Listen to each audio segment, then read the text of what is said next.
Hey everyone, I'm Megyn Kelly. Welcome to the Megyn Kelly Show and happy first Monday of the second Trump presidency. Yes, we had last Monday, but we only had half the day. This is the first full Monday of the Trump presidency, part 2. Buckle up, because if every weekend is going to be like the one we just had, we're going to need a 4-hour show. Not even kidding. Somebody just posted on X that famous video of Lucy and Ethel on the I Love Lucy show, like trying to get, you know, that assembly line full of like the food, and they were trying to like decorate the food over and over. Like they fell behind. They just started eating all the candies, whatever they were. That's how we all feel. And it's great. It's great. We have an alive president, and he's actually doing stuff on behalf of the country. This is what it's like. Who knew? It's been so long. We kind of forgot what it's like to have somebody actually advocating for us, treating us like we are the superpower that we are, not getting pushed around by these lesser countries that think they can dump all their criminal illegals in America and not have us push back. It's a thing of beauty. Okay, so let me just start further back before we get to that. Pete Hegseth is officially now our defense secretary. Defense Secretary Pete Hegseth. Good for him. Congratulations. And boo effing who for all of his detractors who tried to stop it. Senator Mitch McConnell opened his latest front in his war with MAGA by not voting for Pete. Did not see that coming. That we, of course, always thought that McConnell, Murkowski, and Collins, and then maybe Ernst were the ones to look at. And that we were inching closer to the vote, and people thought that maybe those three would come on board, and maybe just McConnell would come on board. As it happened, McConnell said no to Pete with a statement ripping him. Collins and Murkowski, same. And Ernst made all the difference. And then J.D. Vance cast the deciding vote because it was 50-50. President Trump had a public standoff with the country of Colombia, not the university. One is spelled with 2 O's. The country has 2 O's, Colombia. And that had the left freaking out that he had caused a catastrophe for the United States when it comes to our coffee and our flowers. These morons not thinking about like the children who are getting hurt by all these illegals. We're supposed to worry about the fact that we import a lot of flowers from Colombia. Thanks, Ana Navarro. I'll take the children's safety just the same. Before, within an hour, he got exactly what he wanted. And the president of Colombia, who's got some very interesting love interests, backed down. Meantime, ICE has been fully activated, and they're doing their thing bit by bit, day by day. And then there was the thing of beauty from Vice President J.D. Vance on CBS News yesterday morning, sparring with Margaret Brennan and launching a new meme that I think is going to last for years. I don't really care, Margaret. I don't really care, Margaret. Let's play a little something from that just to kick us off. I don't really care, Margaret. I don't want that person in my country, and I think most Americans agree with me. I don't really care, Margaret, either. In just a bit, we're going to be joined by Batya Ungar-Sargon, but we begin today with Steve Bannon, host of Bannon's War Room. Don't miss a moment. Subscribe to this show on YouTube and follow me on Insta, Facebook, and X. There is a real and growing threat to your home and your equity, and it's called title fraud. Here's how it works. Criminals can forge a single document, file it with the recorder, and just like that, your home's title is stolen. They take out loans against your property, draining your equity, and you wouldn't even know it until it's too late. And here's the really scary part. Credit monitoring will not protect you from this. But I want to tell you about Home Title Lock to protect your home and equity. Their exclusive triple lock protection gives you 24/7 monitoring of your home's title, urgent alerts if there are any changes, and a team of experts to help restore your title if fraud happens at no extra cost. The bottom line, your home's your biggest investment. Don't leave it vulnerable. Home Title Lock is offering an exclusive 25% off their protection plans, and you can go to HometitleLock.com and use the promo code Megyn25 to get 25% off of your subscription, as well as a free title history report to ensure that you're not already a victim. Protect your home and equity today. That's HometitleLock.com, promo code Megyn25. Steve, great to see you. So, it's been quite the whirlwind first 7 days. It's hard to even ask you this, but what stands out to you? The scale, the depth, and the urgency. Those three things. And I think folks should understand the comeback of President Trump politically took 4 years from when he got back to Mar-a-Lago. people like Stephen Miller and Russ Vogt and Scott, people have been working on this for years. The Homan-Miller combination of what he's hitting, whether it's in Chicago, calling their bluff there, or getting military transport to send him back to Colombia. This didn't happen in after November 5th. The folks have been working on this, these executive orders, executive actions, the legislative program, the financial program, economic, the geostrategic from Panama to Greenland. It's awe-inspiring and breathtaking, and it couldn't have come at a better time to save our country. The Chicago situation was pretty stunning, and maybe a preview of how these ICE raids are going to go, where they're being lied about. I mean, that's what happened this weekend in Chicago, where we had Chicago Public Schools call a press conference claiming that ICE showed up at an elementary school. We have some of that. Let's watch. The ICE agents were not allowed into the school. Our students and staff are safe. That CPS will continue to protect our students and their families. We will not coordinate with immigration and custom enforcement agents. Okay, so good for you. Cloaking herself in sanctimony. We are not going to cooperate. We're going to protect the children.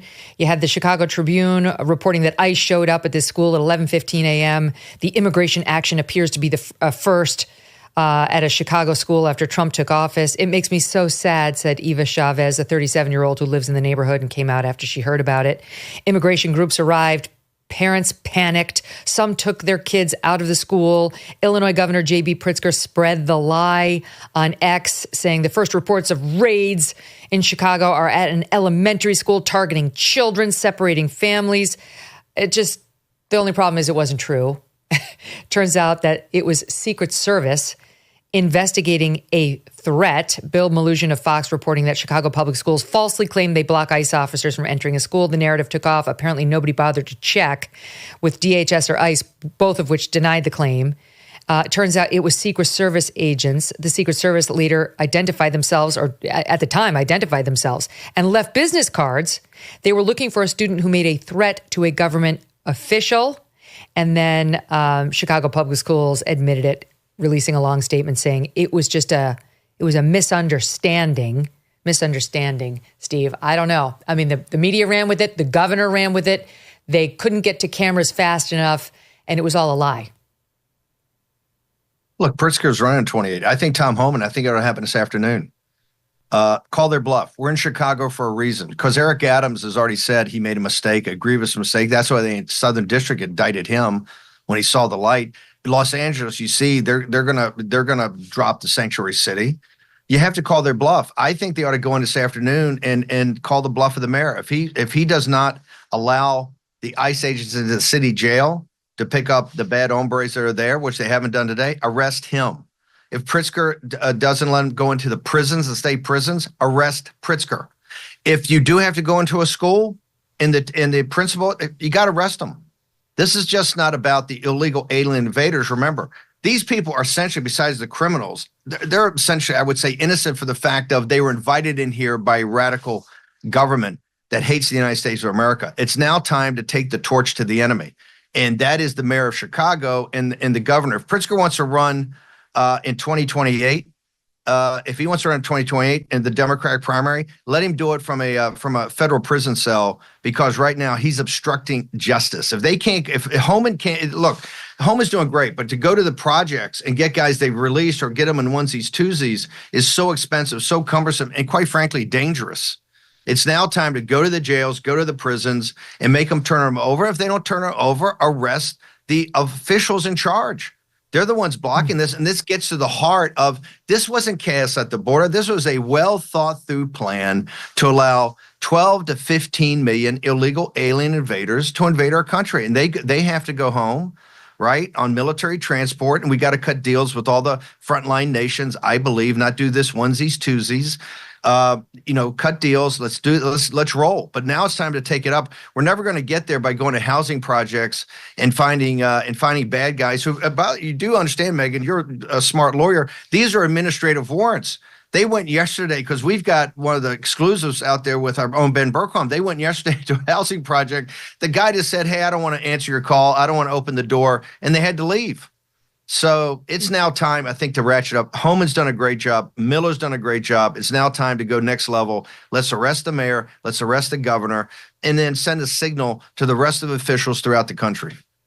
Oh boy, that'll rattle some cages. Here's Tom Homan explaining why it very well may be that we have to go into these so-called sensitive areas that Joe Biden deemed off limits. Here he is. Take a listen. Benjamin Huffman, the acting Homeland Security Secretary, said in a statement, criminals will no longer be able to hide in America's schools and churches to avoid arrest. What criminals are hiding in schools? Look, how many MS-13 members are the age of 14 to 17? Many of them. So, look, if it's a national security threat, public safety threat, and what you need to understand is a case by case. Name another agency, another law enforcement agency that has those type of requirements that they can't walk into a school or a doctor's office or a medical campus. No other agency's held to those standards. But someday you could go into those schools and grab people who are just in the country illegally. On a case by case basis, depending who they are, what the circumstances are. It's never a zero game. This is what we're going to get, Steve, as you well know. The media is going to try to paint these MS-13, these Tren de Agua members as though they're little Boy Scouts that mean old Tom Homan is just harassing. And parents need to run down to their local school district and grab their child if he's Latino. This is why I think we have to be very clear about what we're talking about. And I don't think the administration has done a much clarity. To me, it's from the afternoon of the 20th of January, 2021 till high noon on the 20th of January of 2025. Everyone that Biden allowed into this country illegally all have to go. Right now, it is MSN 13, but I don't want to get into people's minds. We're just going to get the bad hombres, the really bad ones. That's where you start with. But they all have to go. Eventually, you're going to have to go to the schools. Now, you're going to do it in a empathetic way. You have to be empathetic, and this is why you have to go back to the frontline nations, the other nations, including nations of Europe. You got to say, like they did to Colombia over the weekend, yo, your folks are coming back. We will work out something to make sure that we can get them there, do it safely. But if you don't, we have tariffs, we have sanctions, we have other things that we can do, but you're going to take the people back. Folks have to understand, all 12 to 15 million have to return home. We don't have the money. We don't have the social services. It's destroyed communities. It's led to all kind of other problems.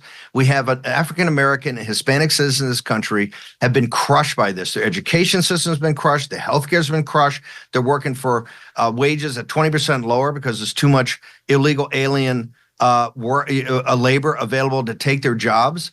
It's not right. And I hate to be the guy that says it's all eventually going to go to school. Martha Raddatz yesterday shows you exactly the deportation porn you're going to get, and you're going to get it. So people have to come together and say, this is a mission. And that's why I wouldn't confuse it for people who have been here before that.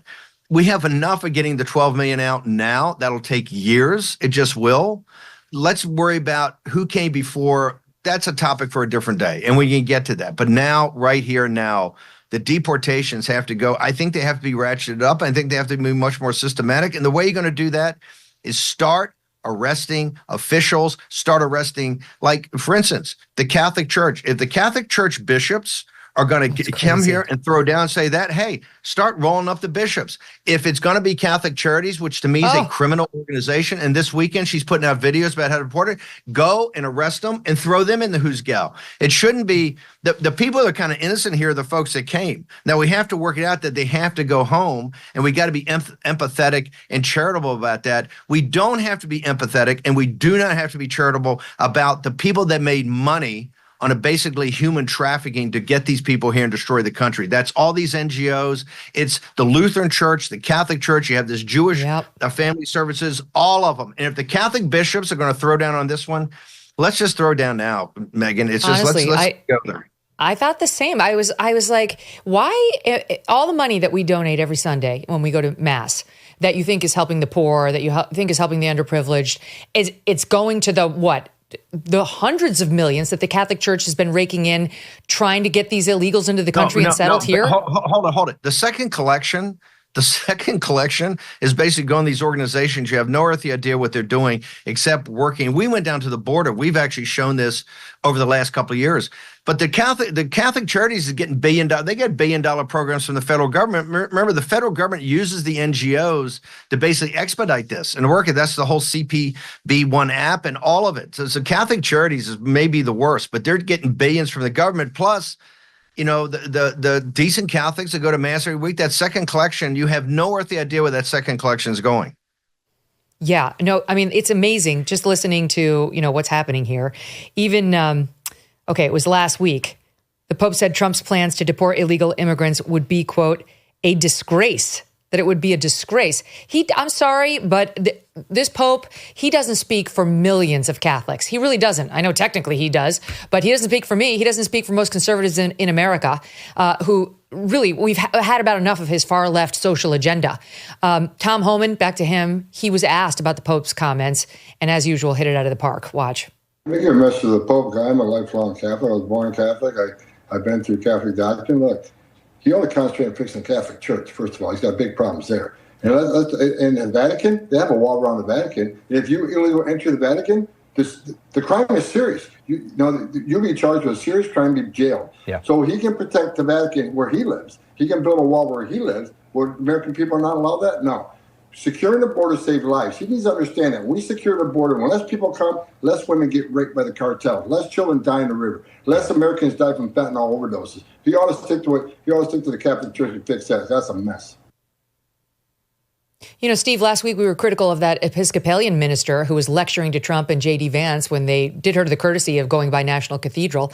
The Pope's no better. I mean, that the Catholic Church is doing exactly what that Episcopal minister did, trying to lecture Trump to be more humane when it comes to immigration policy without any acknowledgement of the rape trees and the fentanyl and the murders that are happening to Americans because of it. I'd actually say the Catholic Church is worse. The Episcopal is just some bishop up there, yammering like they all yammer on the left. It's just talk. The Catholic Church has been actions. I mean, definitive. And you could actually say, Brother Homan, I think their business model. This I got it with Dolan years ago. The business model, as you know, the churches have been emptied from traditional parishioners because of the pedophilia crisis, and other things. This left-wing doctrine. They filled it up with illegal aliens. They have a business model that supports this. On top of all that, they just appointed the most open borders cardinal in America. I think it's McElroy, to be the cardinal over at the Basilica here in Washington, D.C., basically be the cardinal for one of the most powerful, not the most powerful archdiocese in the country, Washington, D.C. And then he speaks for the Pope here, and he's going to be in the president's grill. He's an open borders guy, which says no deportation. So there are many institutions, Soros-backed, philanthropy, religious, that were all part of this. This just didn't happen. The people that are kind of the victims here are the 12 to 15 million that came up, but they can't stay. We have to be the stern parent here. They cannot stay because they're destroying other citizens in this country. They have to go home, because you're going to hear on CNBC all the economic reasons they got to stay. It's going to be inflationary. It's this, it's that. It costs too much money, all of it. Bottom line, if we're a constitutional republic, you can't be invaded. This is about our sovereignty. They all must go home. And I believe you have to have a massive investigation, a criminal investigation with a grand jury and a special prosecutor about how this happened. And if people have to be held accountable. If we cannot hold those that are responsible accountable, then we're going to lose our sovereignty that way. You know what? The idea of an investigation is really interesting, because just today it hit that among those Joe Biden pardoned with his massive, wave of a wand, was a killer of two people in Connecticut, a mother and child. And the Dick Blumenthal, the Democrat senator from Connecticut, is out there saying this was a massive mistake, that he doesn't believe Biden intended to do this, that this killer was represented by the ACLU to Biden to be a nonviolent drug offender. And that's why he got lumped in.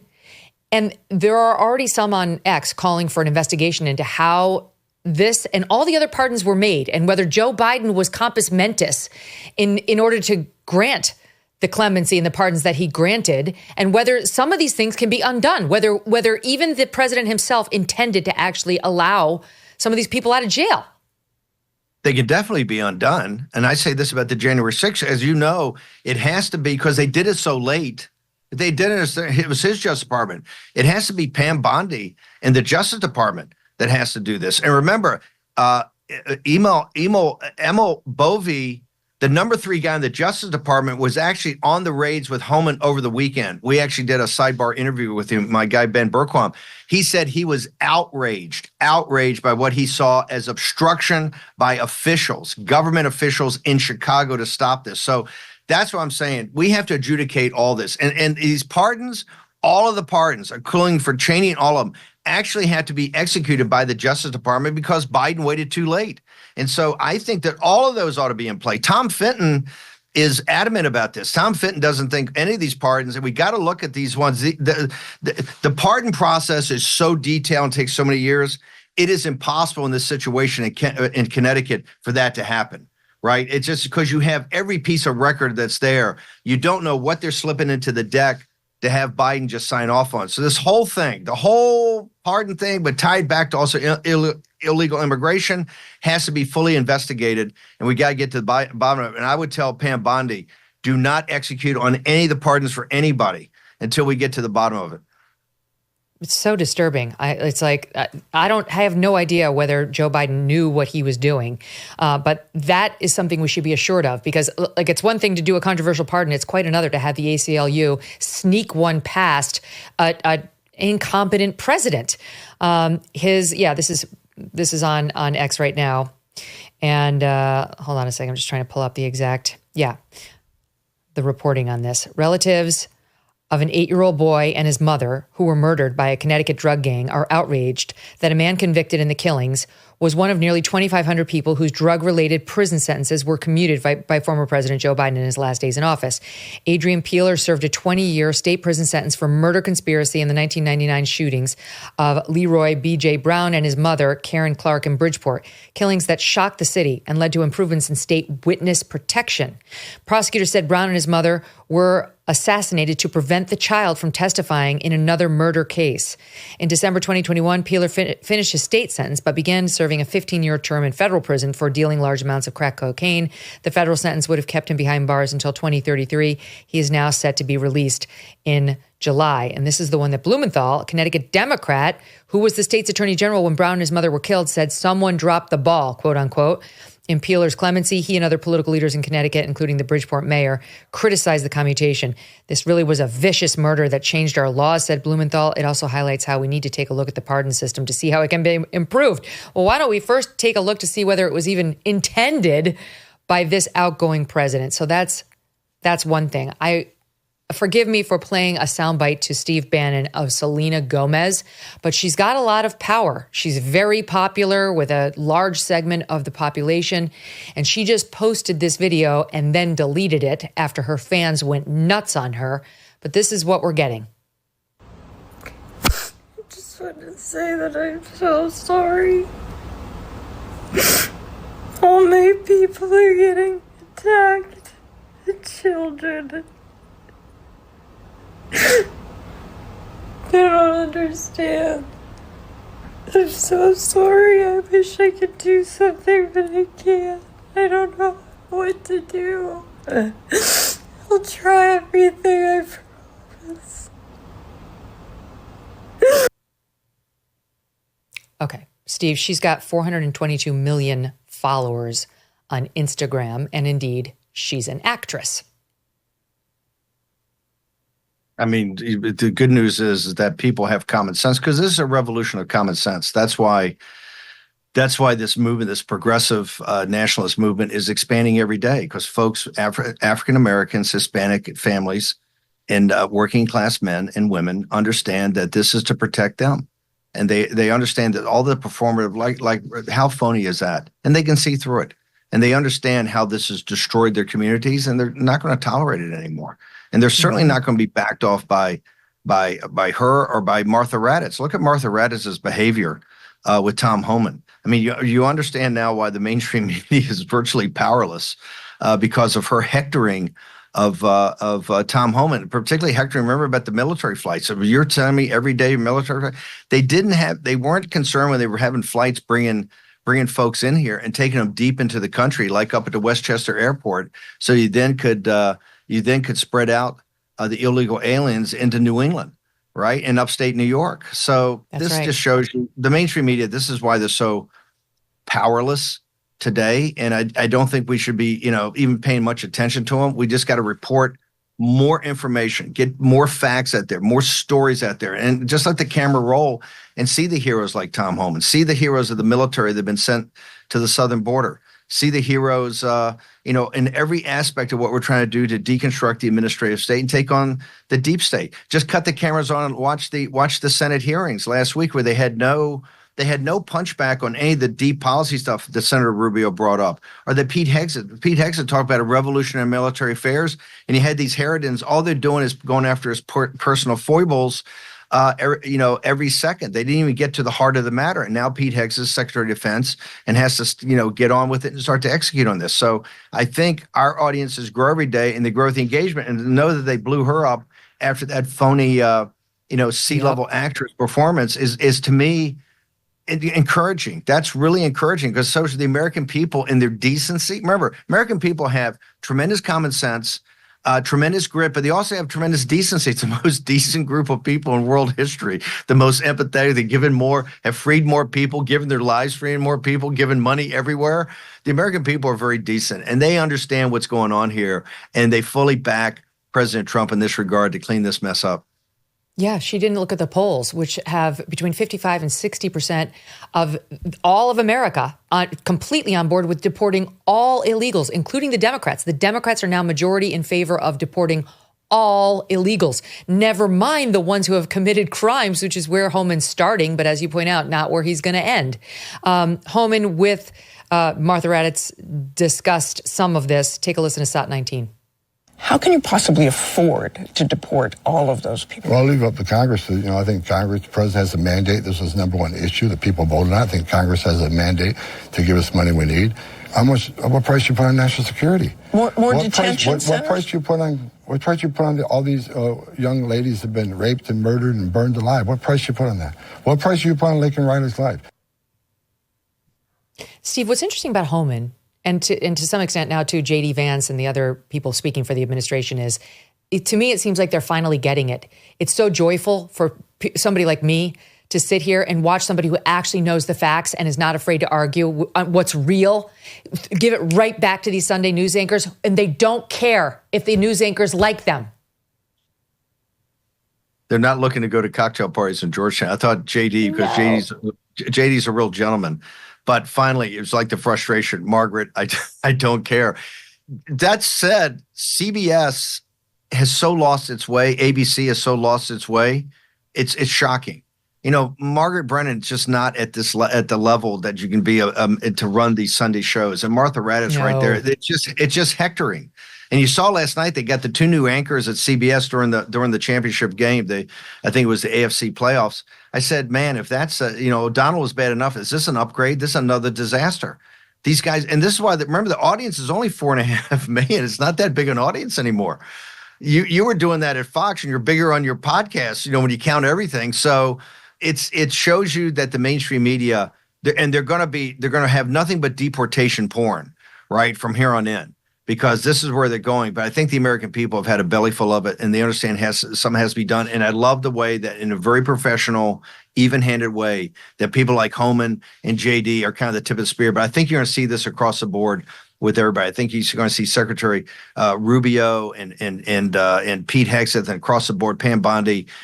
We're not going to kowtow them. They're not looking to go to cocktail parties in Georgetown. They're there to save this country and return it to her greatness under President Trump's leadership. And I think that's what you're seeing. It's so amazing. We've never seen this before, where they don't give 1 inch. They don't need to be liked. They don't need the invitation to the jury. They'll have their own parties. They don't need to go to these. And you just never see it.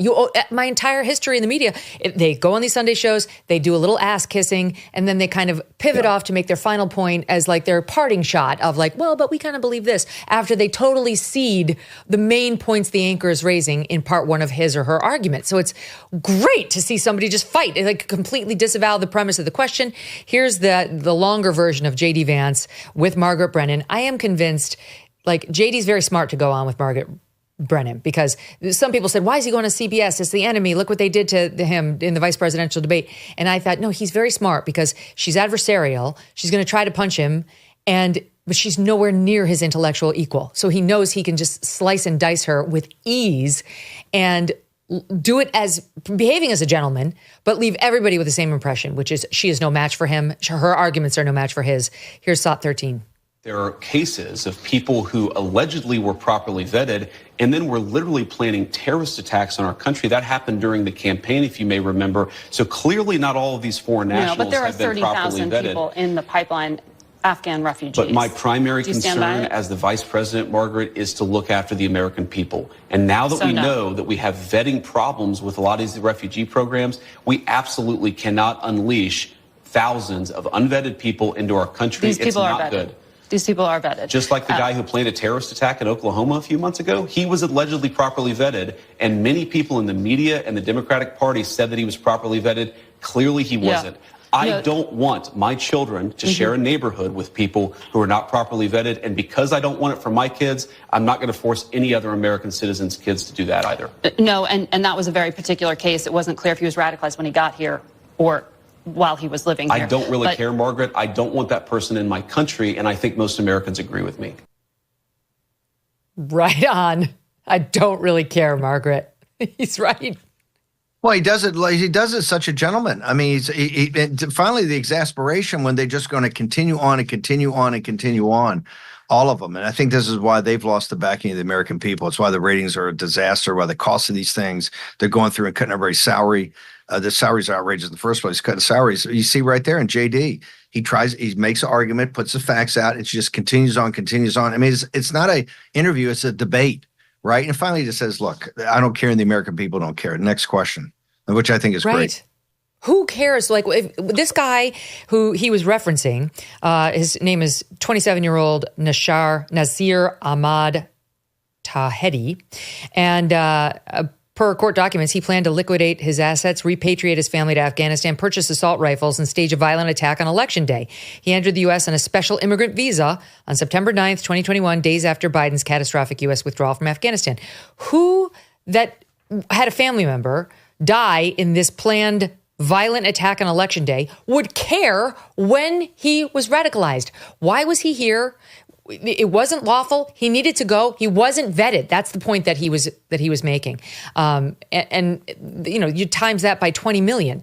So here's another piece, because the birthright citizenship has made has ruffled a lot of feathers, even on the Republican side, because Trump, notwithstanding what's written in the Constitution, is saying he's getting rid of it. And there is a legal argument to be made there. Trust me, I researched it in depth before I sat with Trump in September of 23, because I went into it saying this is a preposterous proposal. It's in the Constitution. You can't withdraw it. And the more I looked at it, the more I realized very smart legal scholars actually have made the credible argument that the Constitution is not as clear as its defenders argue, and you can get rid of birthright citizenship. It's because of this clause that means you have to be born in the United States and subject to the jurisdiction thereof.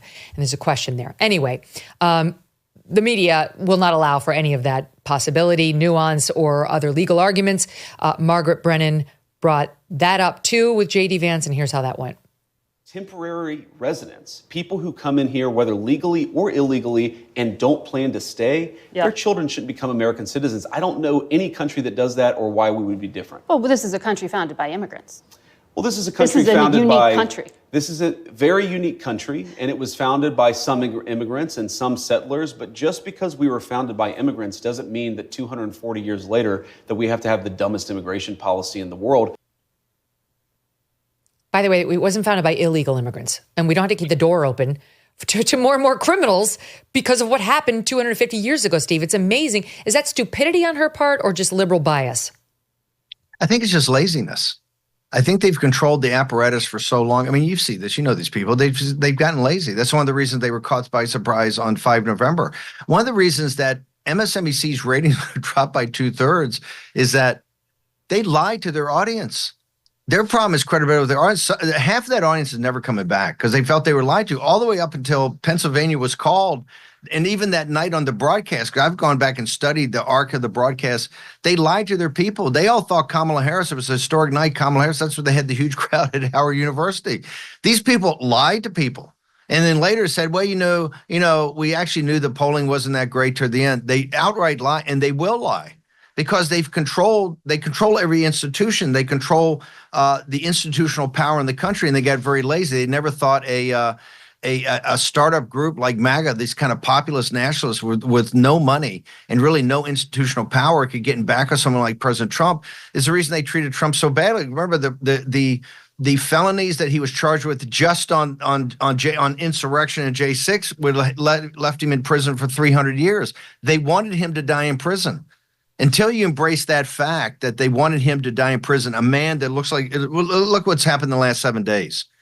I mean, when he went to Notre Dame Cathedral, he looked like Charlemagne walking in there. He is now on the world stage as the most powerful individual and really driving all the action, right, of everything the American government's doing in every different aspect, like 30 different verticals simultaneously. He's the most powerful, president, I think, for even more so than Reagan. I think you got to go back to FDR, and I put him in the category with General Washington and actual Abraham Lincoln as the age of Trump and what he's doing here. They wanted him to die in prison. Until you understand that, they never thought we were coming back. That's why, Jay Monahan could lie at Davos on the stage, says, well, we never debanked anybody. I go, what are you talking about? We were all banked. Our credit cards were taken. We were debanked. The insurance policies were canceled because they never thought we would be back in 1 billion years. They said this at Davos. Graham Allison said beforehand, he gave on one of these panels before Trump came, he said, this guy was dead. And he says, I mean, dead. He resurrected himself and his movement resurrected. He says, Graham Allison said, we sat here and mocked those guys for the last 4 years. They never thought we were coming back. And now that's why it has to be, I think you said at the beginning, all pedal, no brake. We only have so much time to get all this done and to seize institutional power. And that's why I think people got to be working 7 days a week, 24 hours a day to make it happen. And all the different shows have to back us up. The difference we have this time is like the 12 or 15 most powerful people in the administration last time in the White House are all on the outside, right? We're all on the outside, sitting there supporting the president every day with that outside effort, that outside push that you need to make sure that, like you've just done here, to break it down to the American people. And it's more than just a conservative audience. Now you're seeing more and more people saying, well, I want to find out about this. And they like what they hear. We're about to flip California.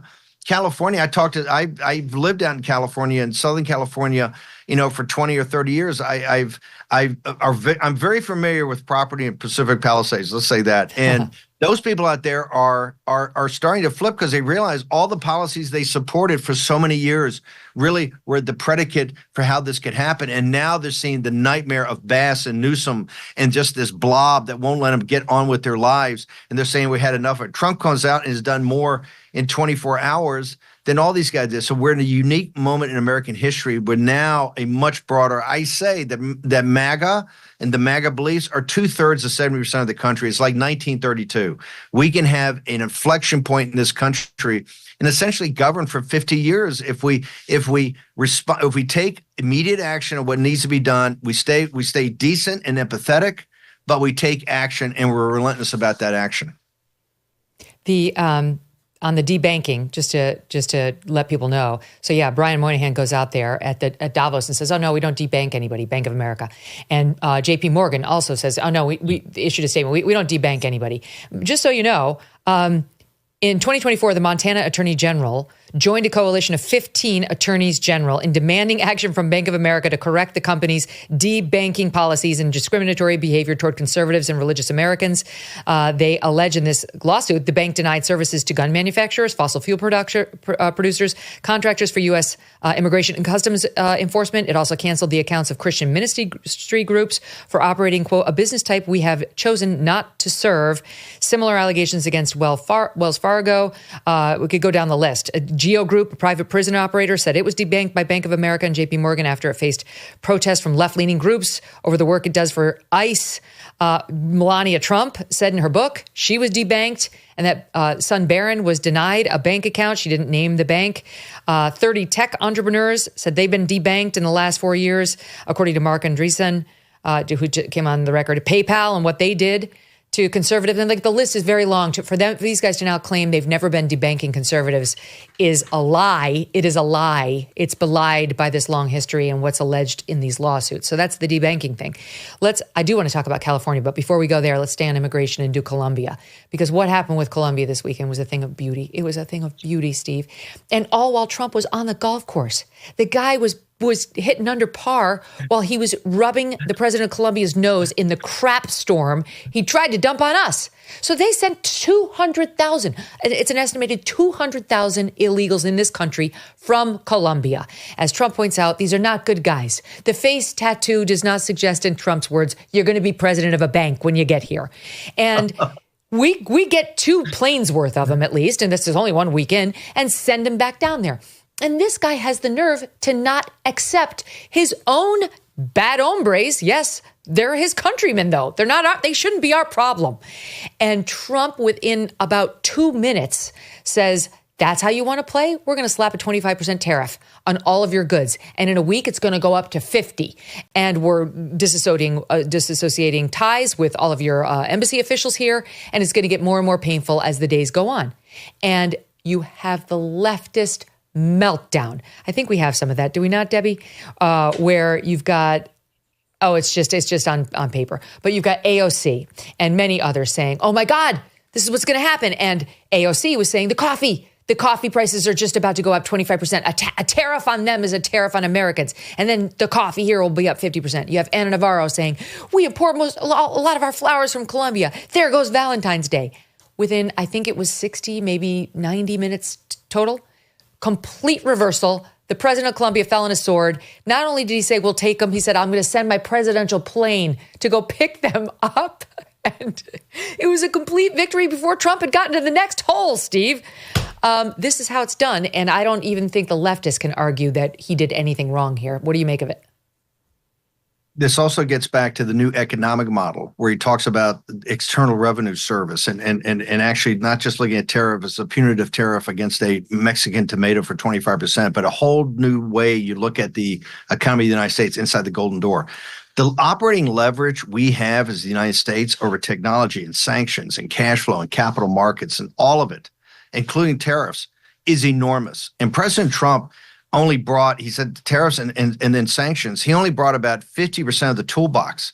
Our power is almost unlimited about what we can do in a non-kinetic way, but it's just never been used. We're just a sap. And President Trump, like you said, between holes in a round that he was on a roll on, he just said, here's what I want to do, bang, bang, bang. The state and Treasury go out with that, an announcement.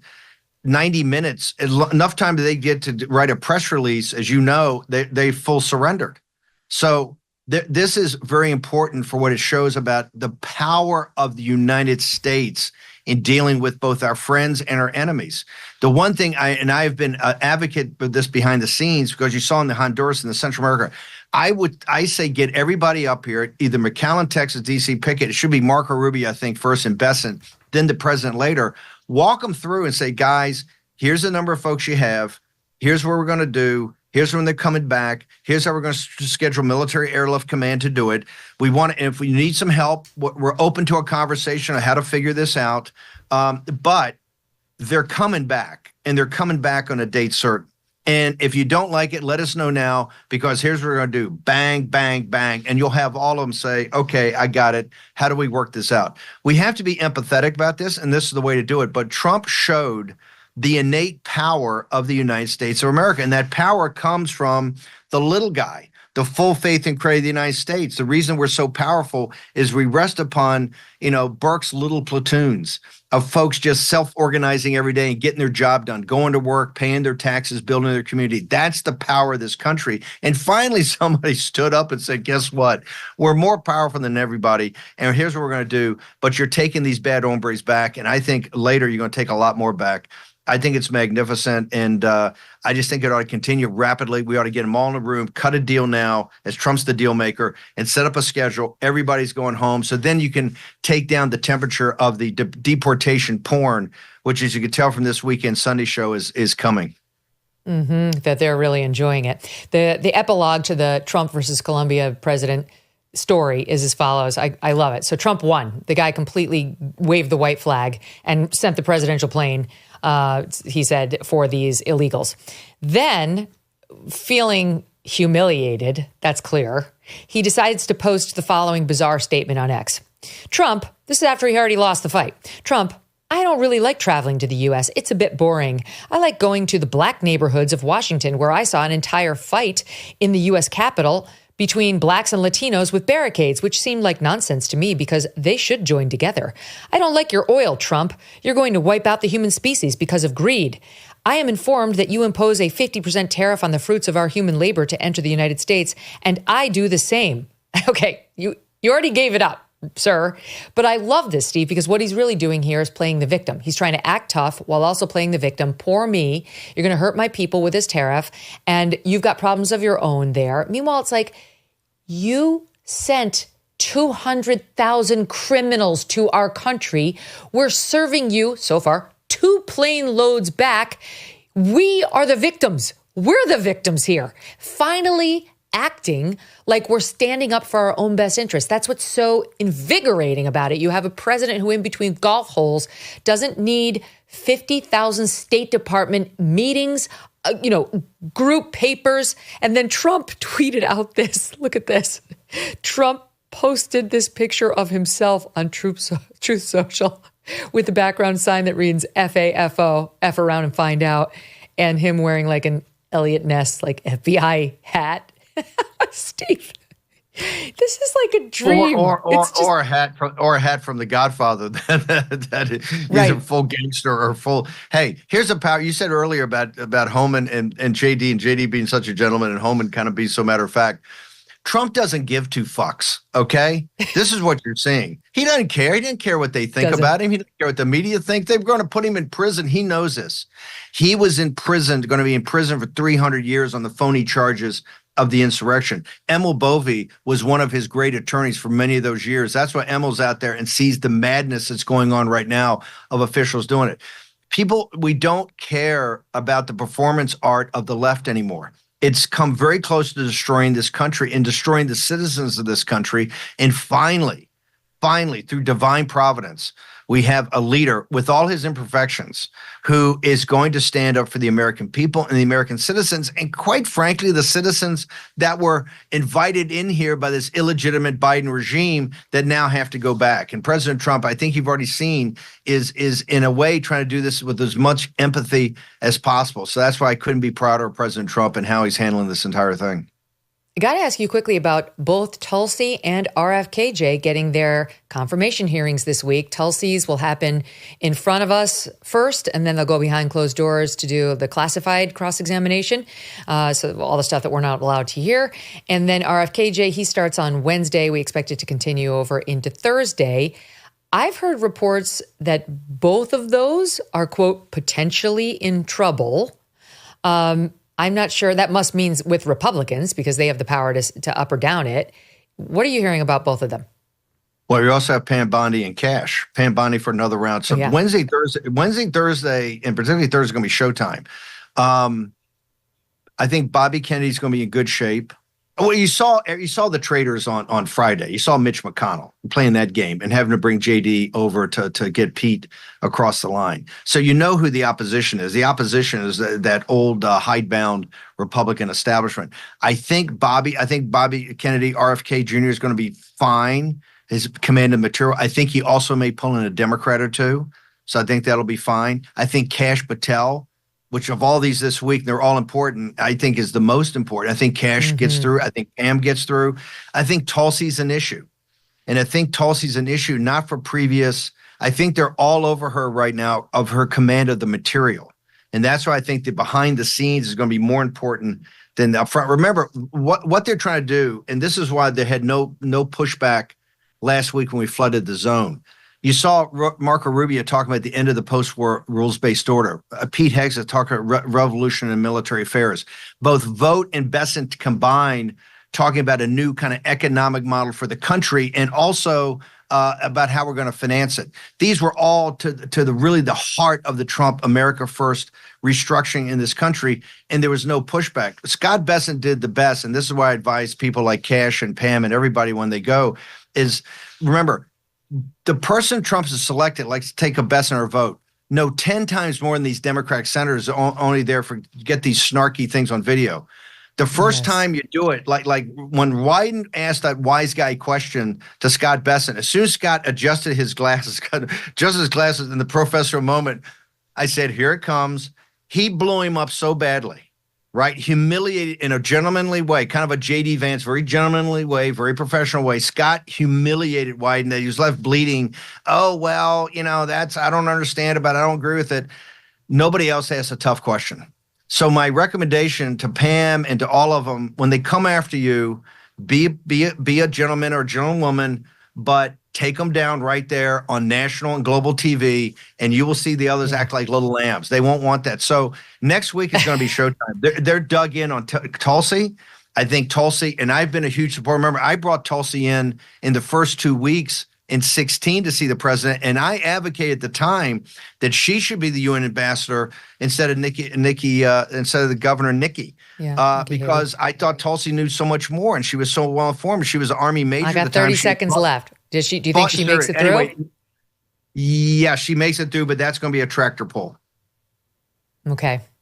Oh, this is like, we do have to buckle up this week because a lot is going down. And, these nominees are in there fighting for all of us and fighting for themselves and the country. Not everybody's got the same agenda. Steve Bannon, thank you. It's great to talk to you. Always, Megyn. Thank you, ma'am. Wow. We'll do California with Batya when she comes on, because you have got to see the exchanges between Trump and LA Mayor Karen Bass, plus this other Democrat who tried to take him on. It was absolutely epic. There's so much news. Stay with us. We'll be right back. Here's a story for you. A lady named Phyllis walked into a neighborhood pharmacy in Colonia, New Jersey, and asked the pharmacist for an antioxidant cream for her wrinkles. The pharmacist said, "I'll compound one for you. Come back tomorrow." Well, Phyllis did so, and she used the cream she got for 3 days. Then she went to her dermatologist appointment, and the doc said it looked like she'd had work done. Phyllis told everybody about the pharmacist and the pharmacy and this guy making the magical cream for her, and that is, believe it or not, how Genucel was born. Since then, Genucel has shipped millions of orders, yet they still have the same philosophy of antioxidants, same natural base, and same chef in the kitchen. Celebrating 25 years, Genucel is offering the best pricing since Phyllis walked into George's Pharmacy all those years ago. And just in time for Valentine's Day, save over 70% off Genucel's complete skincare package. Go to Genucel.com/MK. And as a special gift, every order includes a bonus beauty box with 2 skincare bestsellers, plus free priority shipping. That's GENUCEL.com/MK, Genucel.com/MK. So much to get to today. Joining me now, Batya Ungar-Sargon. She's author of Second Class, How the Elites Betrayed America's Working Men and Women. Batya, great to have you. I'm just going to pick up on a couple of stories that I touched on with Steve, but we didn't get to fully get into, because with him, it's truly like from a fire hose. He's got so much information on so many topics, so we bang through them. Going back to the Chicago lie about ICE busting up schools and dragging kids out, and these teachers trying to paint themselves in sanctimony, like, I stood up, I didn't allow it. Meanwhile, it was the Secret Service trying to track down somebody who threatened a government official, which has happened under every administration. You have things like, take a listen to SOT 24, which is a transgender Chicago high school teacher with some tough talk for ICE. ICE can now raid classrooms, and as a high school teacher, I just want to make one thing clear. If someone tries to come in my classroom and take one of my students, one of us isn't leaving the classroom. Play with me. Okay, my money's on Tom Homan, madam, sir, whatever we have there. This is right, but it's interesting to me, Batya, because this is what we're going to get. We're going to get, let me show you one more. Okay, this is an unhinged Chicago teacher having a similar, like, you bring it, girl. Meanwhile, these are like heavy-set, pudgy little, in that guy's case, wig-wearing, not tough guys trying to be like, I'm ready, I've got my gunslingers, and I'm going to take... It's like, could you please just have a seat? Have a seat. Here's the second person. ICE in Chicago with my students? You think I'd be scared of you trying to come up in my school? You don't think I already have a plan and a backup plan and 56 doors in the building and 17 routes on how to get to each one? I mean, no offense, the district can give us training on what we're supposed to do over and over and over again, and they have, by the way. But I got my own plan. Because there's no way. There's no way. You ever touch one of my kids? Ever. Never. Hello, God. Someone needs to talk to you because that's who you're going to talk to first before you ever touch one of my kids. Because I don't play about mine. Oh. And never have. And if you've been around for a while, you're you know going to shoot that. an ICE agent. Baby, I've written a manifesto up here on what I would do. Okay, I can see your manifesto has gotten you far in life. This is the same group of teachers, may I remind you, Batya, that during the COVID pandemic made their case that they could not possibly return to school to teach the children they allegedly love so much. And the way they wanted to express it was through my very favorite video of all time, interpretive dance. Here it is. Make it make sense. Yeah. Okay. Safety. But I guess tough guys like is this essential. have a plan to take on ICE and make them Keep see our God students before they touch one of those children. Safe. And just for added perfection, this is just the same way you have with like J-Lo and others who are campaigning for Kamala and Kamala herself. Every once in a while, this teacher who's sounding just like you or I do starts to slip into her, I have a plan. You don't think I have a plan? Like, I don't know if it's Latina or what it is, but it's some sort of fake ethical appropriation by these teachers, just so they sound like they have credibility. I have a plan. Could you the acting on display today, it's a lot. I guess we better buckle up and get used to it. Your thoughts?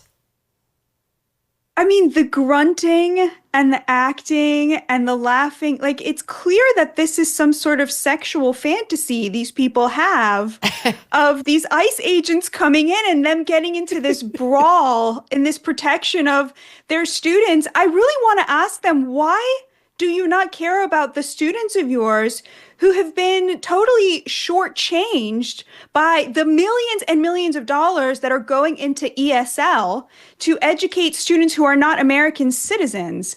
Where is the compassion and the empathy for the Black students who are paying the highest price? Because, of course, they always drop these kids in the worst performing, poorest neighborhoods where kids who are already getting shortchanged and short shrifted on education are forced to bear the burden of the pieties of these actors and performers. It's so disgusting. And of course, we talk about this a lot on your show, Megyn. Like, these people are enforcing their open borders woke agenda because they are not themselves paying the price. It's the opposite. The elites have been lining their pockets with the proceeds of this mass migration because it is not them who have to pay for it. They, in fact, are the consumers of illegal labor. And so they show up as if they are the ones with the higher moral high ground and the pieties and the virtue, when actually what they have done is wage class warfare on much poorer Americans and working class Americans who are struggling to give their children the American dream and can't because Joe Biden and Kamala Harris and the Democrats writ large have imported 15 million people to jump the line and take that American dream from them. And it is just so unbelievably amazing to see a president show up and say, you don't have to live like this. You are not alone. And the fact that so many Americans are being represented by Donald Trump, that's really where his power comes from. The fact that this is wildly popular proposals and policies that have purchase, not just with Republicans, but also with the vast majority of Democrats. I'll just say one more thing, Megyn. I have never seen a person like Tom Homan show up so ready and eager to do the job, so qualified, from day one with a smile on his face because he doesn't care about the lies they're going to throw at him and the pieties and the garbage that they're going to spout. He knows that he, like President Trump, is representing the best interests of this country, and he's going to do it with a smile no matter what they throw at him. That man is a hero, and he is so the perfect person for the job, just like President Trump. So true. I showed this to Steve. I don't know if you've seen it, but Selena Gomez is a great example of it. 422 followers on Instagram, 422 million followers on Instagram.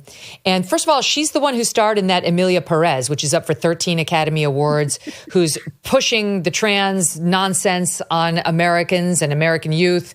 I mean, I wonder if she's got a thought for what happens to American youth who gets pushed into this when really all they had was some family dysfunction and absolutely no gender confusion, but they get caught in this cult that has taken over, especially with young girls. Where's her empathy for them? It's not present. She just wants to be part of the people who push it.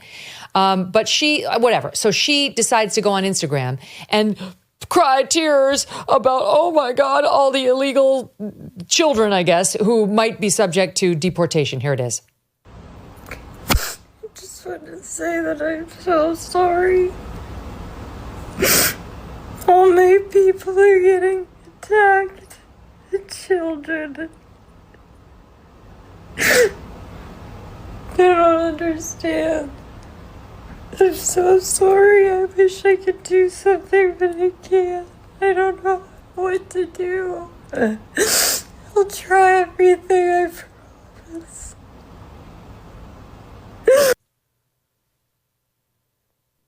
promise. She deleted it after her fans taught her that the majority of the country stands behind these policies, Batya, but I'm sure she was shocked to get any blowback whatsoever. Who is she weeping for? The rapists and murderers who are being deported? Because that's all they've come for so far. Let's just be clear. They have started with murderers and rapists. Those are my people. Why are her people not the victims of the murderers and the rapists, be they migrant victims of murderers and rapists or American victims of murderers and rapists? What is wrong with this person that she can look at the scum of the earth that Donald Trump is getting out of this country and repatriating where they came from and say, everything is going poorly for my people? That is woke mindset. You look at the color of the skin rather than the actions, rather than, is this person good or evil? They are evil, and she is weeping for them. It's so sad, Megyn. This woman is the victim of, on the one hand, mass misinformation. By the way, the only people left watching the mainstream media, reading the New York Times and watching MSNBC and CNN are rich people like her who are totally out of touch and don't have a single working class person to tell them, actually, no, those are not our people, but okay. It's the mass information and then a mental health crisis that is like really, really, really deeply, deeply embedded. I saw a tweet the other day about some guy who's tweeting, if my MAGA family comes to me for help, if they're starving in the street, I won't help them. That's the combination of mass psychosis from misinformation from the mainstream liberal media and a mental health crisis where people are so embedded in these narratives that they cannot tell right from wrong. They have lost their humanity. I mean, to weep over murderers and rapists, it really, my heart goes out to her because this person is so lost. She's unwell. Obviously, this is an unwell person. There's been, some stories about that kind of thing. And by the way, anybody who takes their phone, works up the tears and posts a video of themselves crying into their phone is sick. That's a sick person. Tears happen. They tend to happen privately. If they happen publicly, I think you should quickly move on and recover. But I don't understand the person who works it and tries to squeeze out more tears to make themselves look extra sad. I'm really sad. I know I have hundreds of millions, but I hate this country. You mentioned the crazy liberal media, and J.D. Vance sat down with Margaret Brennan at CBS News. Among other many failed avenues of attack that led to I don't care, Margaret, the now famous line by J.D. Vance. They had this attack on why we haven't solved all the economic problems of the country in Trump's first 5 days. She's very confused. Watch. You campaigned on lowering prices for consumers. We've seen all of these executive orders. Which one lowers prices? We have done a lot, and there have been a number of executive orders that have caused already jobs to start coming back into our country, which is a core part of lowering prices. More capital investment, more job creation in our economy is one of the things that's going to drive down prices for all consumers, but also raise wages so that people can afford to buy the things that they need. If you look at our slate of executive orders, no, Margaret, prices are going to come down, but it's going to take a little bit of time, right? The president has been president for all of 5 days. I think that in those 5 days, he's accomplished more than Joe Biden did in 4 years. I have to be honest, I'm shocked at the level of stupidity that is masquerading as some tough anchor on these network Sunday shows. This is what a pathetic attempted takedown. So prices aren't going to come down. Where's the executive order that's going to kill Joe Biden's inflation? Aha, got you there. I'm embarrassed for her. I know, it's so sad. I mean, first of all, drill baby drill is going to bring down the price of groceries. It's not going to be immediate, but it's going to happen soon because, of course, energy is a huge component when it comes to the cost of groceries. You have the energy that it costs to grow things, to harvest them, to take care of livestock, and then to transport stuff. To transport them. Yep. God willing, that there will be an end to the war in Ukraine soon. That too will help bring down the cost of groceries undeniably. Yeah, he didn't accomplish it in the first week, but it will happen. The thing that J.D. Vance said that was the most important thing is about wages. Inflation is terrible, but it is absolutely crushing the working class most of all because their wages have not kept up with inflation, which means that their money that they work so hard for is not equal to the task of feeding their families anymore. Every single one of Donald Trump's economic executive orders was targeted specifically at raising the wages of working class people, which will put more money in their pockets to buy those groceries. Now, to rich people in the mainstream liberal media, this is invisible to them because they don't know working class people and they themselves make so much money that they don't understand what it would mean for your wages to not keep up with inflation. They don't understand how tariffs are the most beautiful word in the English language, not just to Donald Trump, but to working class people who know that what a tariff does is it makes their labor more competitive to an employer because we're not in a race to the bottom against Chinese slaves. They know that controlling the border and the face of Tom Homan means that there's going to be less competition for their job in the marketplace, which is immediately going to give them more power to ask for higher wages from their employer. This is all stuff that is invisible to rich people and is unbelievably important to working class people. And it is literally the only thing Donald Trump cares about is he wants a strong economy which will make working class people have access once again to the American dream. And it is so clear how everything from the tariffs to the trade to the immigration to the giving, telling any company, you bring your company back here to America, you're going to get 15% corporate tax rate, the lowest in the world. This is all designed to raise the wages of working class people, people who work with their hands for a living, people who work in agriculture, people who work in the service industry. He's going to get rid of the foreign competition from illegal migrants. He's going to get rid of the foreign competition from China and its slave labor. And this is going to make them have more power in the marketplace. This is how you restore the American dream. And to the leftist elites, it's utterly invisible and they do not matter, Megyn, because the people who matter are the American people. This was the mandate they gave Trump, and in 1 week, he has made good on it. Oh, that's so well said. It's so true. When we went back at one point and pulled the home that Martha Raddatz lives in, and it is this palatial estate right outside of Washington, D.C. It's spectacular. spectacular. I guarantee Margaret Brennan, same.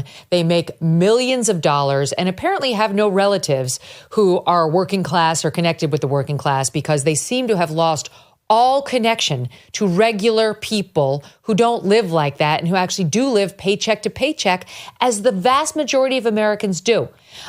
We are going to talk about California, but I saw you tweeting about North Carolina. And before Trump went out to California, he did what Joe Biden forgot to do, which is show some empathy and caring for the victims of Hurricane Helene, still suffering in North Carolina, where he swung by with the spectacular First Lady and decided to shine a spotlight on the people who still have not recovered and cannot get payments from insurers out there. He actually had people come to the microphone and talk about their experience with these insurance companies. Here's a little bit of that in SOT 3. We had to do mold mitigation on our home, which is extremely expensive, before the structural engineer even came out in order to get our flood payout. And to me, that was not really acceptable. Has the insurance company been responsive or not really? Not so much. You know, again, they give you the money they have to give you? I'm hoping so. And we need some assistance with that. We reached out to an attorney. What's the name of the insurance company? North Carolina Farm Bureau. You got to move them, right? Yep. That's terrible. That's what we're after here. Are a lot of people having that problem too? With the insurance companies, general, different insurance companies, and they're all difficult, or just the one particular one? I've heard different stories from others. It's amazing, Batya, because Trump easily could have gotten all that information from his team. There was a reason he was having these people come up to the microphone and tell their stories personally. And, you know, I look at these folks and I see a ton of folks just like those in the neighborhoods that I grew up in, and that I see when I go back home even now. You know, people who are not highfalutin, they're not fancy. You know, they got the baseball cap on and the old guy with the long gray hair, and the one guy holding his little daughter or son, couldn't tell the gender of the kid he was bouncing as he was trying to tell his story. And this is salt of the earth America. And Trump does not have to inject himself into this neighborhood at all. He is trying to call attention to the plight of these Americans who are still suffering, even though, with all due respect to our friends in California, they're not from the Pacific Palisades or Malibu. Yeah, exactly. I'm going to try not to go Selena Gomez on you, because I, like many of my followers, got very emotional watching that press conference. To see a president decide that what he's going to do with the power of his office is show up and give his platform to the forgotten, literally the forgotten men and women of America, the backbone of this country, the hardest working people who have been utterly, utterly forgotten by both parties, and then to name and shame the insurance companies that are stiffing them. There is not another politician who I could think of who would do this. This is a person whose heart just bleeds for the American people. This was one of the most astonishing things I've ever seen in my entire life as a journalist, as an American. It was absolutely astonishing. You could see the love that went back and forth between the president and these people. These are the people that he was elected to serve. And this was his first stop on his way, as you say, Megyn, to go and speak to and help the much more affluent people in California. This is a man who intends to be the president of every American. Whether you're a broke person in Appalachia or a rich person in California, he's going to show up and simply demand better for you. Telegraph the singular message: you are not alone, because I am here. I never thought I would see something like this. There's something about it that is just unbelievably humbling and pure and godly, and it brings tears to my eyes. I don't quite know how to process what we are seeing here, because I don't think it's something any of us expected to see. And pay close attention to which Democrats recognize this, that there is something happening here to us as a nation. We are coming together in a way that Donald Trump promised we would. He kept saying, they kept accusing him, he's going to do revenge, he's going to do this, he's going to do that. And he said, our success will be our retribution. And that is what we are seeing right now. It is extraordinary. It's extraordinary to see this happening, especially between a Republican and the working class of America, which is, traditionally not the group that would run in to vote for a Republican. My mom is a lifetime nurse. Now she's a retired nurse who spent her career at the VA. And after my dad died, long time ago, 1985, she married a plumber. His kids became a police officer and a nurse, right? This is not like a rich family. And for the first time, my mom sounds like a Republican. I hope she doesn't mind me revealing, my mom voted for Trump.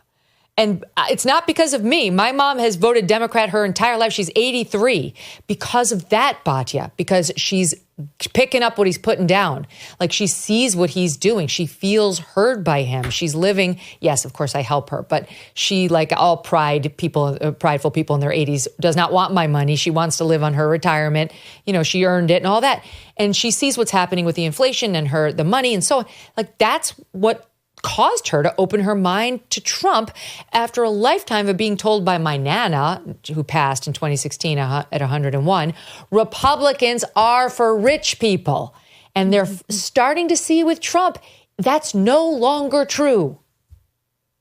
Yes, absolutely. And I think, the fact that the media is trying to run the 2016 playbook and sitting there weeping and in tears over murderers and rapists, it's falling so flat, especially in light of what you just said, Megyn. Your mom was one of millions of Americans who were Democrats a year ago, 2 years ago, 5 years ago, 15 years ago, who have found in the MAGA movement specifically a home, this glorious multiracial, multi-ethnic working class coalition, thanks to Donald Trump and honestly, Steve Bannon, who played a huge role in this, in explaining to people what was happening here, that this is not white nationalism, this is nationalism, this is love of country, this is regular folks, not fancy folks, average, hardworking people who have been screwed over again and again and again,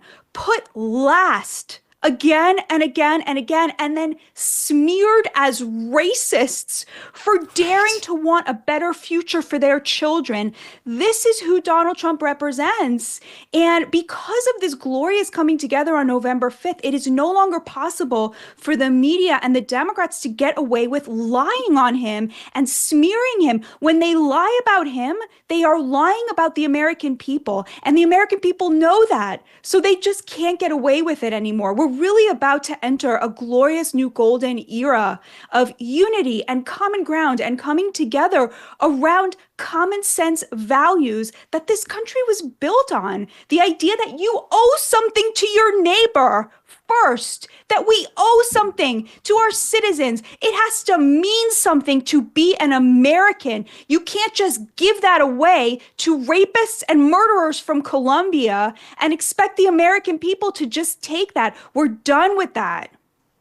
Oh, so good. And unlike the left, President Trump's party does include the well-off. He did go then to the Pacific Palisades and to Malibu and work hard to try to figure out how to help those people too. Unlike the left, which demonizes one side or the other, right? It's either like a bunch of country bumpkin losers who just live in flyover country and are too dumb to understand what's best for them, or the rich don't pay their fair share and we need more from them, like the AOCs. Trump is finding a way to just bring everyone together. The only people not in his coalition are the people who refuse to be in it because of their far left woke ideology that won't let them see what he's offering, right? What's happening right now in the country. Not everybody felt about Trump's visit to North Carolina the way we did. Not everybody was inspired by what he did this past week. One of the things he said was he's got questions about whether FEMA should continue as an ongoing concern and or whether states should be encouraged to save and somehow find a way to address disaster management on a more local level. And here is how, was it Margaret Brennan responding to that. Yeah. Back to Margaret. She's the star of our show today. SOT 14. FEMA has specialized expertise that some of these states just don't have. Margaret, in their arsenal. And I wish how that they... will states who are lower income states, the Mississippis, the Kentuckys, the Alabamas, be able to do this for themselves without federal help? Well, the president, to be clear, is not saying we're going to leave anybody behind. He's saying that in the way that we administer these resources, some of which is coming from the federal level, some of which is coming from the state level, we've got to get the bureaucrats out of the way and get the aid to the people who need it most. But these are the... But they're too dumb and too poor, Mr. Vice President, to fend for themselves. And it's so backwards, of course. You look at the people at that press conference in North Carolina. These are the kind of people who help their neighbors, who have been helping their neighbors, keeping people afloat when the government didn't step in and do it for them.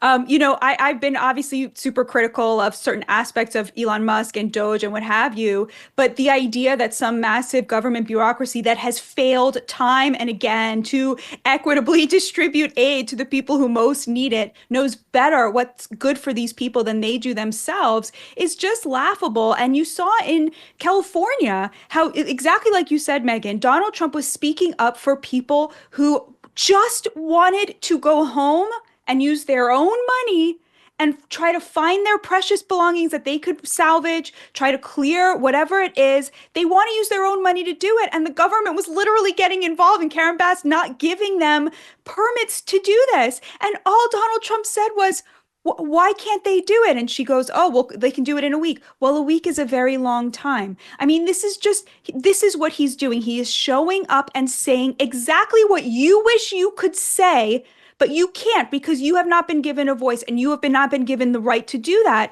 The most obvious, commonsensical thing to help people who are suffering.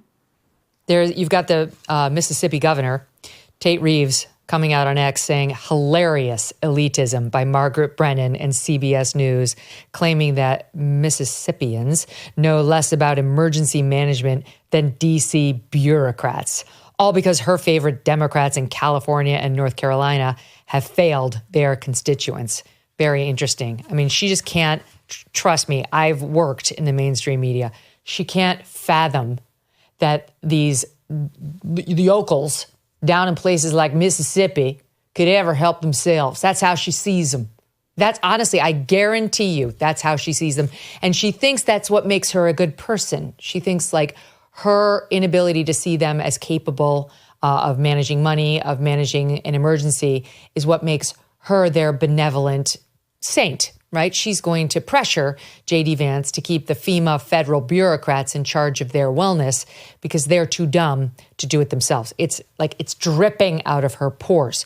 All right, let's meander westward like Trump did out to California. And may I just say about the trip out west by the president and the first lady? Number one, we have entered the dawn of a hot first lady, and we deserve this.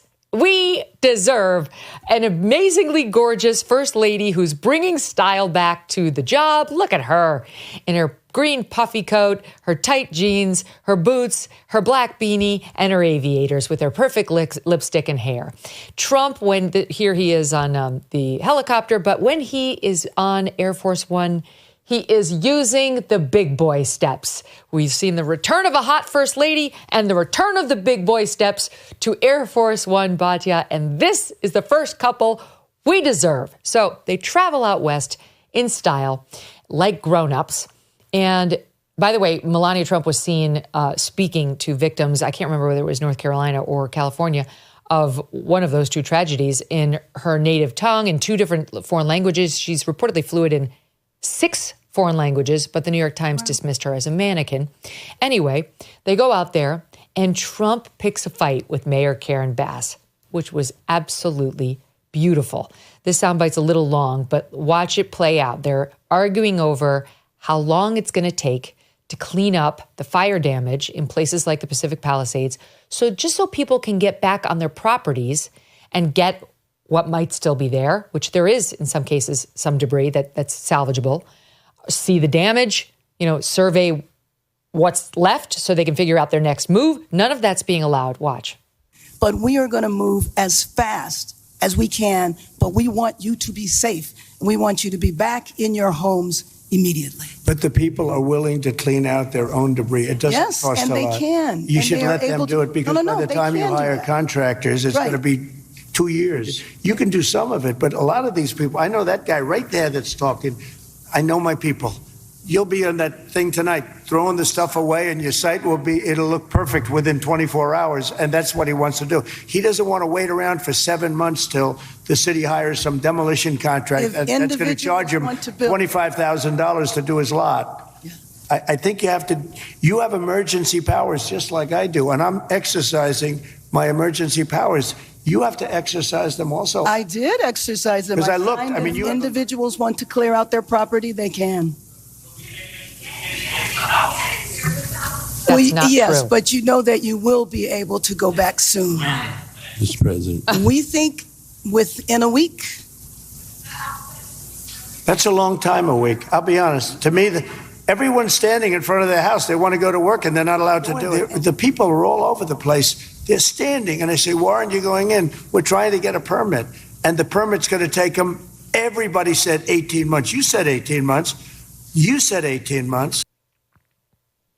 Let me tell you something, Batya.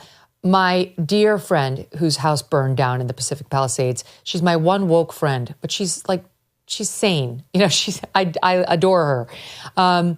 She wanted to get back into her house. You know why? Because they have these little heart rocks that she and her kids have been collecting since the kids were babies. You know, whatever place they went, they'd get the little, if they find a rock that looks like a heart, they collected it, and they had it in a jar, and it was on top of the mantle at the fireplace, and they all really thought it could still be there. Like, that's one thing that might not have burned, and it would give the girl something to have.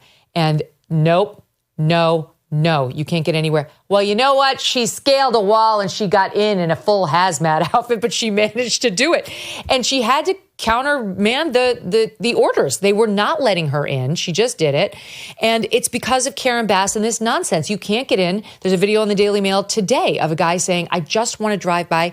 And you've got the soldiers or whoever's patrolling the area saying, we're not allowed. LAPD is not allowing us to let anybody in there. There's Trump with a hefty dose of common sense saying, just let them in. A week is too long. Some of the stuff will spoil if it managed to survive. And the 18 months that they were arguing over, that's on camera too. It is, I'll just show you this soundbite quickly. The LA Director of Public Works, Mark Pestrella, told Karen Bass and council members within the past week that it's going to take 18 months to clear the debris. Now she sits there at that meeting with Trump and says it's not true. That her Director of Public Works says it is. Here it is. We know that the first phase will take some time. Phase 1 will take up to 3 months, maybe even longer, 6 months to get the toxics off. At the same time that is occurring, we'll be coming behind you with the process of debris removal. The debris removal can take up to 18 months, Supervisor. And I'm going to stop there because I want to make sure everybody hears that clearly. I know we want to set expectations. And I said at the beginning, I'm going to tell you what I know when I know it. We heard it clearly. 2 years until these people get their property back. What do you think? First of all, Megyn, were the rocks there? The heart rocks? Did she find them? Yes, they were there, and she salvaged them. But they were about to be carted away, I guess, within 2 years' time by Karen Bass and, her 2-year plan to, clear the area. And it's like, look, if people want to go there and immerse themselves in toxins to try to salvage what they can, that's up to them. Why is that not up to, it's like Big Brother tries to control everything. They can do what my friend did, which is actually put on like a safety suit and a mask and risk it if it's really important to them. But Big Sister thinks she knows better, and the whole town is saying 2 years before you get your property back.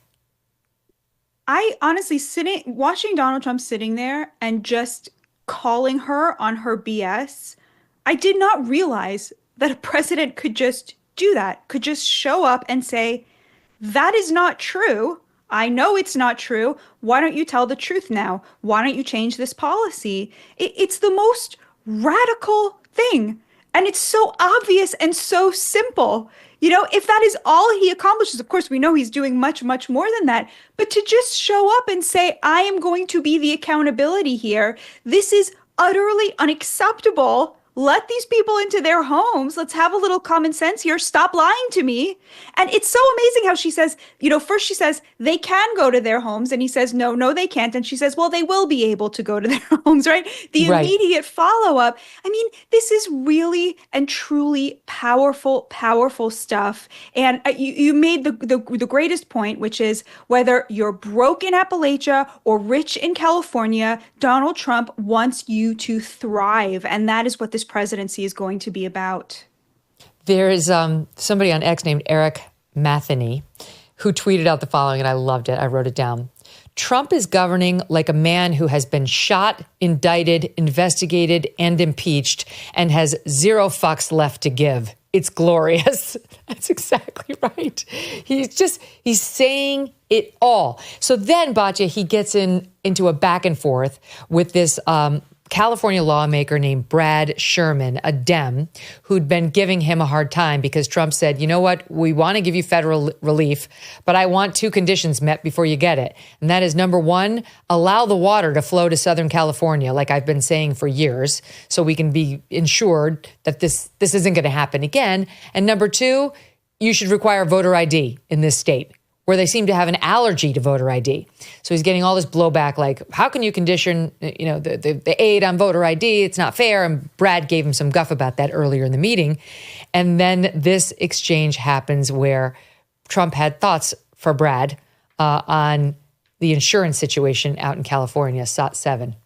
Mr. President, without your help, they're only going to get $43,000 from the federal government, even if they have a $500,000 you did something, loss. Brad, where every insurance company in the country left California. That's why you have no insurance, because you made it so impossible. People that think like you made it so impossible. And Brad, me, every Mr. insurance President, company. I don't know what I'll you tell know you this, about my thinking. I've never seen a state where almost nobody has insurance. Here's a little more in SOT 8. They continue. There will be more fires until we include in any disaster relief items which will prevent it or at least mitigate it from happening again. So you're going to see us proposing both of those. Like water. Little things like water. The party of common sense. See, we're the party of common sense. You're not, in all fairness. Yes, sir. We like water to put out fires. It's really quite efficient. Back to Brad. But yeah, we keep hearing that, the party of common sense. And Batya, for me, that really resonates because that's kind of how I've seen myself in media for a while. Like, I'm not F you in your bigoted charges. I don't want boys in girls' sports. That makes me commonsensical. That's what that makes me, right? Like, Trump's leaning into this, and he's 100% right, which is why he's got majority support on the immigration policies, on the trans policies. Who the hell would disagree with, we need water to fight fires? Absolutely. You're totally right, Megyn. The common sense theme is such an important one here in terms of understanding where Trump is coming from. I will disagree with that tweet just a little bit. I don't think he's governing like he has no Fs to give. I think he's governing like an assassin who spent the last 4 years developing a perfect plan and now is executing it executive order by executive order by executive order with a kind of confidence and a kind of sort of happy warrior attitude, knowing that he has the American people behind him. And you're totally right. You look at the polling and where Donald Trump is at, and whether it's immigration or tariffs or gender issues or even abortion, this is where most Americans are at. The vast majority of Americans are in the sort of radical moderate middle. So people are pretty pro-gay. They're pro-gay marriage. They really like, Scott Bessent, the highest appointed gay out person in the history of this country, Trump appointee, right? People like to see that, but they really don't like the trans agenda. They really don't like it in schools. They really don't like it in sports, right? Common sense. Treat every person with dignity. Don't bring your mishigas into my child's classroom, right? It's obvious, right?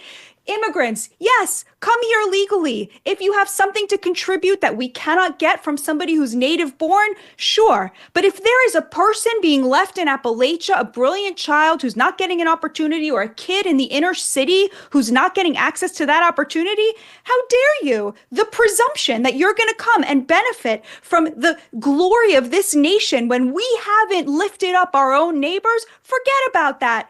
Mass deportations. You came here illegally. You broke the law. You are a criminal. We don't owe you anything. You don't have constitutional rights.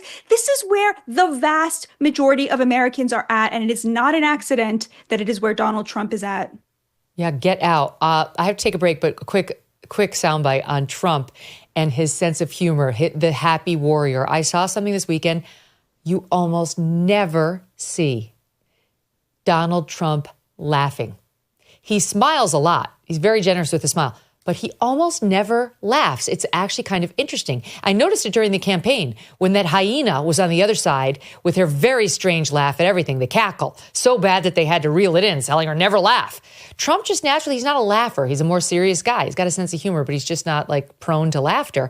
Well, it happened, and it actually was funny. He was doing a bit on how he's returning phone calls of world leaders like that, or calling or picking up the phone when they call, unlike Joe Biden. And all these leaders are shocked that they've gotten him on the phone. Watch. Our country was on the verge of some of the very bad things, and bad things were happening. And now there's light not only over America. I've heard it from even our enemies. They call up and they say, sir, we hate you. We do hate you, but there's light over the world right now. They hate me. Some of them hate me. If they liked me, you got a problem, right? I was told today by one of the big leaders of the world, would call for a telephone call with the President of the United States a year ago. And they'd say, we'd like to speak with, who is this? It's the head of Germany, the head of, name it, the head of France, the name of any country, it didn't matter. He would never pick up the call. The next month, they're so used to this, right? I say, no, I'll pick it up right now. Is he on the phone? Yeah, hello, how you doing? That's, get it over with, right? Get it over with. The only problem, they were so starved for love from the United States, I cannot get them off the phone. I can't get people, if you can't, I say, I have to go now, King, or I have to go now, President. But you can't get them off the phone. They're starved for love. For years they haven't spoken. They didn't even know we had a president, if you want to know. He's enjoying himself. All right, more with Batya right after this. Don't go away. These days, personal safety is not something that can be left to chance. Whether at home, on the road, or just living everyday life, having a reliable way to protect yourself and your family is crucial. This is why Byrna is the choice for so many. Byrna is a game-changing, less lethal self-defense tool. Compact, powerful, and easy to use, it provides the confidence to act in any situation. Byrna uses non-lethal rounds, tear gas, pepper, and kinetic projectiles to effectively stop a threat from a safe distance. And the best part? Byrna can be shipped directly to your door, and it's legal in all 50 states. A lot of gun owners use this. They see themselves potentially in trouble. They want to go non-lethal and then lethal, and that can potentially help in criminal prosecutions and so on. People are thinking, playing the long game. Byrna is proudly American, with products hand-assembled in Fort Wayne, Indiana. Sometimes a firearm is not the right option, and Byrna provides a powerful alternative or addition to your self-defense plan. Protect what matters most with Byrna. Visit Byrna.com. That's BYRNA, BYRNA.com/Megyn to receive a 10% discount and learn why thousands of people and law enforcement agencies are making the switch to Byrna's less lethal protection. Byrna, non-lethal self-defense, always ready. The IRS is the largest collection agency in the world, and it just stepped up enforcement for 2025. If you owe back taxes or have unfiled returns, don't wait for the IRS to come to you. Simply avoiding your tax troubles is the worst thing you can do. Getting ahead of this is the smart move, but you might not want to contact the IRS alone. You could turn it over to the team at Tax Network USA. Why? Because not all tax resolution companies are the same. Tax Network USA has a preferred direct line to the IRS, which means they know which agents to deal with and which to avoid. Tax Network USA has proven strategies that are designed to settle your tax problems in your favor, whether you owe $10,000 or $10 million. Their attorneys and negotiators have resolved over $1 billion in tax debt. speak with one of their strategists for free and stop the threatening letters, stop looking over your shoulder, and put your IRS troubles behind you once and for all. Call 1-800-905-8000 or visit tnusa.com/Megyn. That's tnusa.com/Megyn. So Batya, it was always shocking to see any celebrities come on, Team Red. We saw Vince Vaughn at the Trump ball. We had Snoop Dogg perform at the crypto ball, and Jewel, the singer, performed at the RFKJ Maha ball. And she's already sorry she did it. Look what she just posted. As many of you know, I am a mental health advocate. I believe I can help. And if I believe I can help, I have to try. And if I wait to try until I agree 100% with the people that might be willing to help me, I'd never get off the bench. I don't think that's how activism works. I believe there are people in the new administration that are willing to help on this issue. And I do not agree on all the politics. And I am so sorry that I caused pain, especially in my LGBTQIA plus community, because you guys are treasures. You make the world a better place. And I really hope that we can push through our hurt and move toward understanding on both sides. It pains me, and I'm so sorry. She's sorry. Well, the apology not accepted. Her mentions, her responses are all like, F you, fascist. Thoughts? Honestly, what I think we're about to see is what we're already starting to see a little bit in the liberal media. These people are lemmings. So Hollywood, the liberal media, like everybody, nobody there has a spine. Nobody has any ability to think independently. They walk in lockstep, like a flock of sheep or geese. And I think we're about to see actually a big turnaround.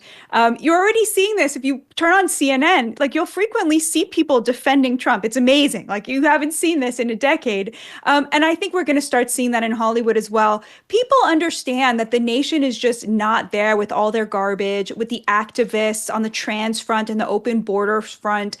This is not where the nation is. And I think that there is this sense already in Hollywood. I mean, I'm sure a lot of these Hollywood stars losing their homes and now having to face like totally disastrous Democrat leadership is going to help a lot. But already you saw at the Golden Globes, there was a kind of almost humility. There was no politicking. They get it. They understand that they are their out movies of touch. were, And but I think their speeches yes, weren't. well, right. I think we're going to see a big turnaround right now. The lemmings are going to start following in the other direction. That's my prediction. I really hope Jewel's followers who supported her, performing at the RFKJ thing are speaking out as well, because there are a lot bigger numbers on this side than they are on the other. And so she really, this is no time to pander to your leftist base. Batya, a pleasure. Thank you so much for being here. Well, we have so much this week. We've got Tulsi. We've got RFKJ hearings. As we pointed out with Steve, we got Kash Patel. Buckle up, folks.